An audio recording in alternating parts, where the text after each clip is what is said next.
오늘 저는 창세기 26장 12절에서 13절의 말씀을 가지고 100배의 축복 그리고 이삭의 축복이라는 제목을 통하여 하나님의 말씀을 증거하고자 합니다. 사람들은 부자가 되려고 많은 노력을 기울입니다. 그런데 부자가 되는 것은 쉽지 않습니다. 하지만 사람이 열심히 일하고 노력하면 작은 부자가 될 수 있다고 합니다. 그러나 큰 부자가 되는 것은 매우 어렵다고 합니다. 그럼 도대체 큰 부자와 작은 부자의 기준은 무엇일까요? 그리고 사람들은 얼마만큼 물질을 소유하고 있어야 부자라고 생각할까요? 보통 미국이나 유럽에서는 부자를 백만장자라고 부릅니다. 백만장자는 순자산이나 부가 100만 달러를 넘는 사람을 말합니다. 그래서 우리 돈으로 환산을 하게 되면 11억이 조금 넘는 돈입니다. 그래서 11억 이상의 자산을 가지고 있는 부자들에게 어느 정도 돈이 있어야 부자라고 생각하느냐 물으니 그랬더니 100억은 있어야 부자라고 생각한다고 말했다고 합니다. 이는 서울에 아파트 한 채만 있어도 보통 10억은 넘어가기 때문에 아파트 한 채 가지고 있다고 해서 부자라고 하기는 어렵다고 생각하는 것 같습니다. 30, 40대 직장인들은 40억은 보유하고 있어야 부자라고 합니다. 그리고 초등학생들에게 물었더니 10억 이상은 있어야 부자라고 생각한답니다. 어떤 사람들은 자녀들의 교육과 결혼자금 그리고 그에 대한 사업의 지원을 생각할 때 100억 이상은 있어야 한다고 말합니다. 여러분들은 어떻게 생각하십니까? 그런데 전 세계적인 기준으로 보았을 때 부자의 기준은 3천만 원 이상이면 부자에 속한다고 말합니다. 그만큼 우리나라의 생활 수준은 아주 높아졌습니다. 우리나라에 TV 없는 사람 없고 냉장고 없는 사람 없고 그리고 지붕이 뚫린 사람은 없지 않습니까? 그런 것처럼 집에 TV가 있고 냉장고가 있고 또 에어컨도 있고 그리고 집이 뚫리지 않고 지붕이 있다고 하면 세상 사람들은 부자에 속한다고 얘기를 한다고 합니다. 그러함에도 우리나라에 많은 사람들이 자신이 소유한 것이 부족하여 더 큰 부자, 즉 거부가 되려고 하고 있습니다. 성경에는 주님께서 믿는 자가 가난하게 사는 것을 원하지 않으신다 하셨습니다. 창세기에 아담과 하와가 범죄함으로 환경의 저주가 찾아왔습니다. 그로 인해 경제적인 어려움이 찾아왔고 사람이 땀 흘려 일해서 풍족한 것을 누리고 부자가 되는 것은 지극히 당연한 일이 되었습니다. 부자로 하나님의 말씀을 지키기 위해 가난한 자처럼 사는 것은 주님 뜻이지만 가난 자체는 주님이 원하시는 뜻이 아닙니다. 오늘 본문을 보니 그의 100배의 소출을 얻고 거부가 된 사람이 있었습니다. 그가 바로 오늘 본문의 말씀의 이삭입니다. 이를 통해 100배의 축복에 대한 영적인 의미가 무엇이고 성도로 100배의 축복을 받는 비결은 무엇인지 말씀을 통해 나누고자 합니다. 첫째, 100배의 축복이란 기근이 있은 후에 하나님이 주시는 축복입니다. 창세기 26장에 보면 아브라함 때 첫 흉년이 들었는데 그 땅에 또 흉년이 들었다고 말씀하고 있습니다. 아브라함이 75세 때 기근이 왔는데 아들 이삭이 또 75세 때 두 번째 흉년이 오게 된 것입니다. 이삭이 기근을 겪는 곳은 네게부 지역이 있습니다. 이삭은 기근이 오자 아버지 아브라함처럼 애굽에 내려가려고 그랄 땅으로 가게 됩니다. 블레셋이 있는 그랄 땅으로 갔습니다. 이는 그랄에서 해변길을 따라 쭉 내려가면 바로 애굽이 나오기 때문입니다. 아버지 아브라함도 기근이 오자 애굽으로 내려가서 아내의 사레를 애굽 왕에게 누이라고 하여서 바로에게 빼앗길 뻔했습니다. 그리고 실패를 경험합니다. 그런데 그 일이 있은 후 아브라함의 소유가 풍족하게 되었다고 성경에 기록되어져 있습니다. 그런데 이삭도 그와 비슷한 일을 겪게 됩니다. 여호와께서 그랄에서 애굽으로 내려가려는 이삭에게 나타나사 애굽으로 내려가지 말고 내가 내게 지시한 땅에 거주하라 하셨습니다. 이에 이삭이 하나님의 말씀에 순종하여 그랄에 거주합니다. 그리고 이삭은 아브라함이 그랬던 것처럼 리브가를 누이라 말합니다. 부전자전입니다. 아버지의 기질은 아들이 그대로 물려받게 되어 있습니다. 아버지 유전자가 그 아들에게 있습니다. 그러니 축복도 유전되는 것입니다. 하나님께서 하신 약속이 그 자식에게 유전되는 것입니다. 그러니 아버지가 쌓은 복을 아들이 물려받는 것입니다. 이삭이 그랄에 오래 거주하니 블레셋 왕 아비멜렉이 어느 날 이삭이 리브가를 끌어안는 것을 보고 깜짝 놀라 이삭에게 자초지정을 묻습니다. 이는 이전에 아비멜렉이 아브라함의 아내 사라를 취하려 한 일로 그 집안의 모든 태가 다친 적이 있었습니다. 모든 짐승이든 사람이든 출산이 멈춘 적이 있었습니다. 집안의 태가 끊기는 저주를 맛본 아비멜렉은 그 백성에게 이삭과 그 아내를 범하는 자는 죽으리라 한 것입니다. 그리고 나서 이삭이 그 땅에서 농사하였는데 그의 소출이 100배나 더 얻었다고 성경에 기록되어져 있습니다. 이삭은 주로 네게부 지역에서 목축업을 하는 사람이었습니다. 그리고 장막 생활을 하였습니다. 그런데 기근이 나서 그랄로 이주해 그 땅에 씨를 뿌리고 농사를 했습니다. 이삭은 초보 농사꾼이었습니다. 농부였습니다. 보통 초보 농부는 1년이나 2년 정도 실패를 경험하고 3년 정도 세 번째 농사를 지을 때쯤에야 만족할 만한 소출을 얻게 된다고 합니다. 그런데 이삭은 이러한 고정관념을 깨고 그의 100배의 소출을 얻게 됩니다.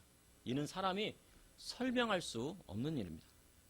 그리고 하나님의 은혜로 블레셋 왕 아비멜렉이 그 백성들에게 엄포를 놓아 누구도 이삭의 재산에 손을 댈 수가 없었고 리브가와 이삭에게 해코지를 할 수가 없었습니다. 이삭처럼 기근이나 흉년이 올 때 돈을 가지고 있는 것보다 곡식이나 실물 자산을 가지고 있는 것이 무엇보다 중요합니다. 이는 곡물 가격이 기근이 오게 되면 천정부지로 오르기 때문입니다. 전 세계의 인플레이션이 와도 자기 밭에서 나는 곡식을 먹을 수 있다면 어떤 어려움도 이겨낼 수 있는 것입니다. 그래서 사람들은 환란을 대비하여 실물 자산을 가지고 있는 것입니다. 이처럼 기근이 오면 곡식값은 크게 올라 돈을 가지고 있는 것보다 곡물을 가지고 있는 것이 더 중요합니다. 그러나 그랄 지역의 블레셋 사람들의 밭에는 소출이 아주 적었던 것으로 보입니다. 이삭의 밭에 곡식이 풍성하여도 바라보고 시기할 따름입니다. 그리고 그것을 빼앗을 수도 없습니다. 블레셋 왕 아비멜렉이 엄포를 놓았기 때문입니다. 그런데 이삭은 그 많은 소출의 곡식을 돈으로 바꾸지 않은 것 같습니다. 보통 사람들은 이러한 일이 있으면요, 곡식을 팔아서 큰 돈을 모아서 쌓아두었을 것입니다. 그런데 돈이 많으면 거부가 된다고 착각할 때가 있습니다, 우리가. 하지만 환란이 닥쳐오면 돈은 휴지 조각이 되고 맙니다. 가상화폐도 마찬가지입니다. IMF가 갔을 때 은행도 파산하였습니다. 은행도 넘어가게 되면 돈은 쓸모가 없게 되는 것입니다. 제 생각으로는 아마 이삭은 100배의 소출을 얻어 곡물을 양이나 소로 바꾸었던 것으로 생각이 됩니다. 그리고 일할 수 있는 종들, 바로 직원들을 채용합니다. 갑작스럽게 이삭의 소유가 많아진 것은 여호와 하나님께서 이삭에게 복을 주셨기 때문입니다. 이에 그랄 사람들이 시기하여 우물을 가지고 시비를 겁니다. 그러나 이삭은 그들을 피하여 다른 곳에 우물을 팠는데 우물을 파는 곳곳마다 물이 터져나오는 축복을 받았습니다. 현대에 들어서는 돈을 은행에 넣어둔다거나 투자를 하여 돈을 벌려 합니다. 그러나 돈을 땅에 심는 것은 하나님의 뜻이 아닙니다. 이삭처럼 곡식을 가지고 추수하고 남은 것은 양이나 소로 바꾸고 그 새끼를 낳아 때를 이루고 그것을 돌볼 종을 채용하여 재산이 몇 배로 불어나게 해야 하는 것입니다. 이것이 빚지지 않고 거부가 되는 방법입니다. 이는 1차 산업에만 국한하지 않고 곡식을 심고 거두며 가공과 유통 판매까지 하는 시스템을 구축해야 한다는 것입니다. 환란이 오면 올수록 이러한 시스템을 가족 간에 구축하고 있어야 된다는 것입니다. 믿음의 성도는 이삭처럼 어느 순간 100배의 축복이 올 때가 있습니다. 그러나 그 축복이 오기까지는 기근을 견디고 참아야 하는 힘든 과정이 있는 것입니다. 그렇다 하더라도 세상 나라인 애굽에 내려가 권력자를 의지하지 말아야 합니다. 참고 인내하고 하나님 앞에 순종하여 그분의 말씀대로 살다 보면 주님께서 축복을 물 붓듯이 부어주시는 때가 오는 것입니다. 서서히 부자 되는 것은 작은 부자입니다. 그러나 하나님께서 부어주시면 거부가 되는 것입니다. 한순간에 큰 거부가 되는 것입니다. 내가 가지고 있는 자산이 1,000만 원이라면 그의 100배의 축복을 받는다고 하면 10억이 넘는 축복이 임하게 되는 것입니다. 자신이 1억을 가지고 있다면 100배의 축복을 받았다면 그 해 100억이 되는 놀라운 기적의 역사가 일어나는 것입니다. 이처럼 하나님께서 복 주시고 부어주시면 이삭처럼 그의 100배의 축복을 받게 되는 것이 바로 하나님께 성도들이 받는 100배의 축복인 것입니다. 그러나 그 100배의 축복이 오기까지 기근과 환난을 여기 이겨내고 하나님의 말씀대로 살아야 하는 것입니다. 그러니 믿음의 성도는 지금 고난 중에 있다 해도 낙심하지 말고 하나님만 믿고 나아가십시오. 그리하면 고난 이후에 100배의 축복이 임하는 것입니다. 둘째, 100배의 축복은 땅과 자손에 있습니다. 앞서 말했듯이 큰 부자는 기근이나 흉년 또는 전쟁이 지난 후에 생깁니다. 애굽의 총리였던 요셉은 7년의 풍년에서 곡식을 창고에 잘 쌓아두었다가 7년 기근이 올 때 곡식을 풀어 큰 이득을 보았습니다. 삼성가를 세운 이병철 회장은 1951년에 부산에 삼성물산을 설립했다고 합니다. 그리고 전쟁으로 사방에 널려있는 고철을 수집하기 시작했습니다. 당시 철이 부족했던 일본에 그것을 팔아 달러를 벌어들이고 그것으로 중국에서 설탕과 비료를 수입하여 국내에 팔아 큰 돈을 벌었습니다. 또한 한국전쟁이 끝난 후 전국에 널려있는 구리 탄피를 모아 재추출하면서 돈을 쓸어 담았다고 합니다. 이처럼 거부는 전쟁이 끝난 직후에 나오게 됩니다. 2차 세계대전은 경제 대공황이 오고 인플레이션이 오자 사람들이 빚을 갚을 수 없는 지경이 되었습니다. 그래서 히틀러는 세계대전을 일으킨 것입니다. 그로 인해 모든 것이 다 전쟁으로 무너져 버렸습니다.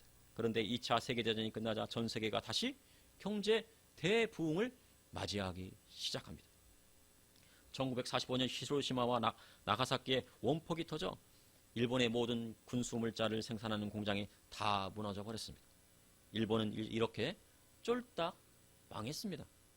그런데 우리나라의 6.25 전쟁이 발발하면서 미국은 일본에서 전쟁에 필요한 군수물자를 생산하기 시작합니다.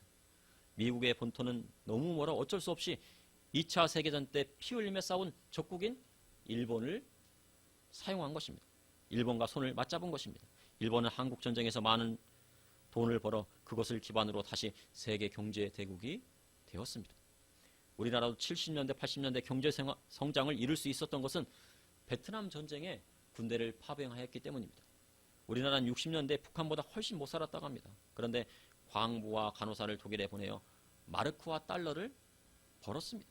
그리고 베트남 전쟁의 군인들을 파병하여 달러를 벌어들였습니다. 그렇게 벌어온 돈으로 경제 기반을 다진 것입니다. 이처럼 경제 부흥은 기근이나 흉년 그리고 전쟁 이후에 생기는 것입니다. 그럼 도대체 믿는 성도는 어떻게 부자가 되어야 할까요?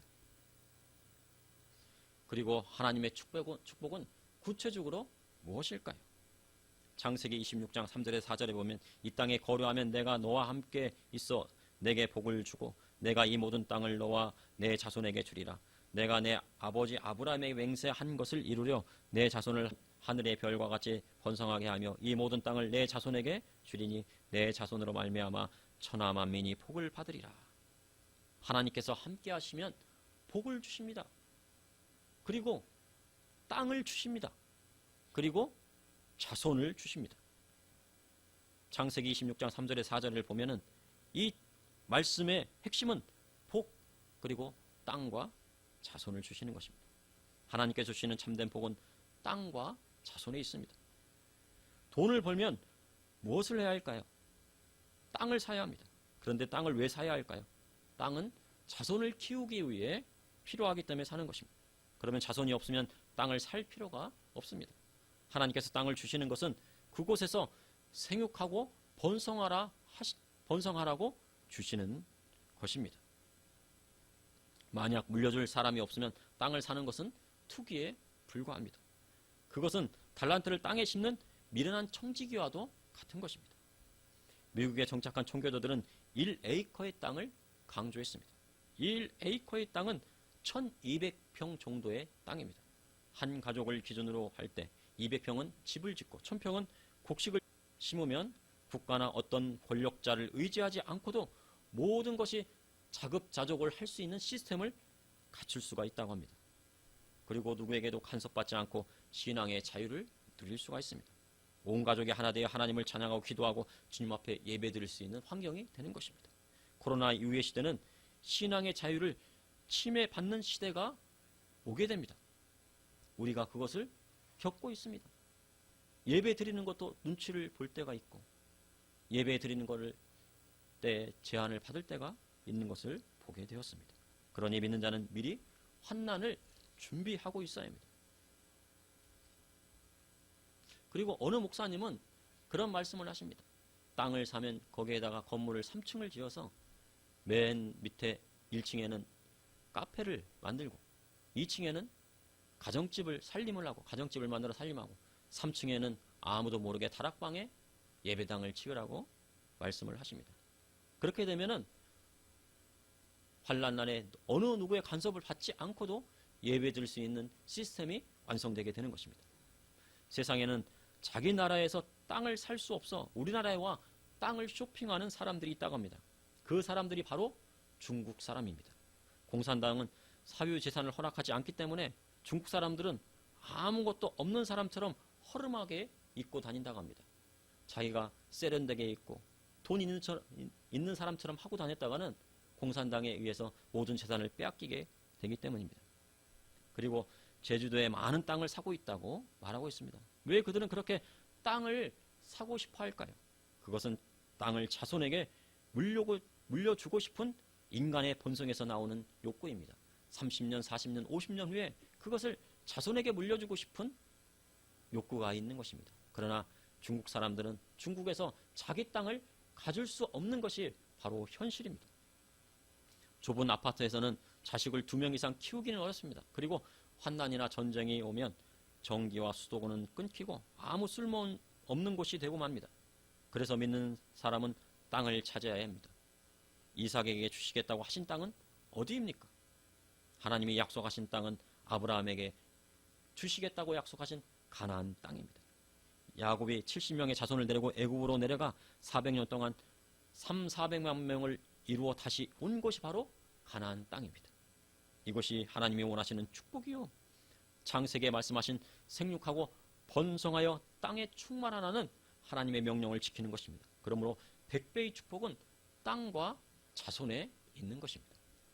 셋째, 100배의 축복은 예수님의 복음의 말씀에 있습니다. 바로 100배의 축복은 영적으로 예수님의 복음의 말씀에 있는 것입니다. 하나님께서 이삭에게 100배의 축복을 주신 근거는 무엇입니까? 창세기 26장 4절에서 5배의 축복은 아버지 아브라함이 하나님 말씀에 순종하고 그분의 명령과 계명과 율법과 율례와 법도를 지켰기 때문입니다. 십계명에 주님이 주신 계명을 지키는 자에게는 천대까지 은혜를 베풀어 주시겠다고 말씀하셨고 약속하셨습니다. 성도는 그 말씀을 붙들고 나아가야 하는 것입니다. 신약시대에도 100배의 축복뿐만 아니라 영생의 축복을 받은 사람들이 있습니다. 이는 예수님의 12 제자였습니다. 예수님은 게네사렛 호숫가에 한 배에 오르시어 복음의 말씀을 가르쳤습니다. 그리고 말씀을 마치시고 시몬에게 깊은 데로 가서 그물을 내리라 하셨습니다. 그런데 시몬은 밤이 맞도록 밤새도록 고기를 잡으려 했지만 잡은 것이 하나도 없었다고 예수님께 말씀드렸습니다. 그렇지만 시몬은 예수님의 말씀에 의지하여 그물을 내었습니다. 그러자 고기 잡은 것이 많아 그물이 찢어지려 합니다. 그래서 다른 동무들이 도와줘 그 배에 물고기가 가득 찹니다. 그리고 예수님은 베드로에게 사람을 낚는 어부가 되리라 하셨습니다. 이것이 하나도 잡은 것이 없는 가운데 예수님이 주시는 100배의 축복입니다. 예수님께서 십자가에 달려 돌아가신 후 3일 만에 부활하시고 다시 디베라 호숫가로 제자들을 찾으러 오셨습니다. 시몬 베드로를 포함한 7명의 제자들은 물고기를 잡았지만 밤새 잡은 것이 없었습니다. 그런데 예수님이 그물을 배 오른편에 던지라 하셨습니다. 그물을 던지자 큰 물고기 153마리가 잡혔지만 그 그물은 찢어지지 않았습니다.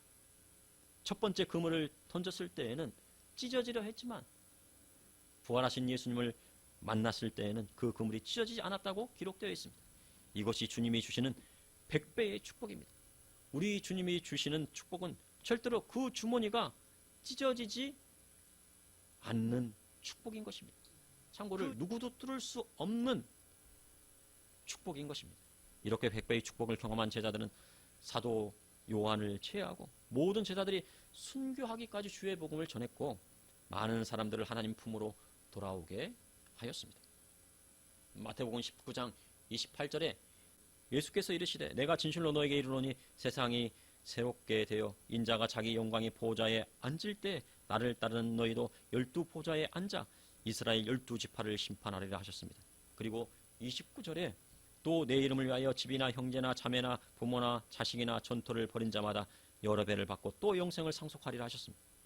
시몬 베드로는 배와 그물을 버리고 부모를 떠났고 그리고 또 자식이 있었는지 없었는지 모르지만 모든 것을 다 버리고 예수님을 따랐습니다.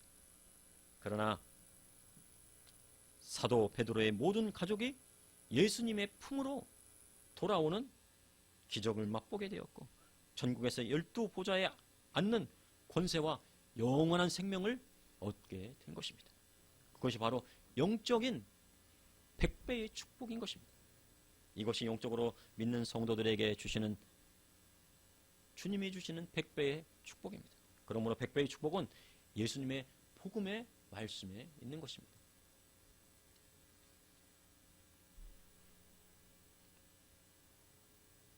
현재 코로나로 인하여 전 세계 경제가 어렵고 특히 한국 경제가 어렵다고 합니다. 많은 자영업자들이 지금 절규하고 있고 경제가 돌아가지 않고 장사가 안 된다고 하소연하고 있습니다. 이에 더하여 중국도 2위 그룹에 대한 신용평가사의 경고가 잇따르고 있다고 합니다. 그곳이 무너지면 중국의 부동산, 은행이 줄줄이 무너질 것이라고 예측하고 있습니다.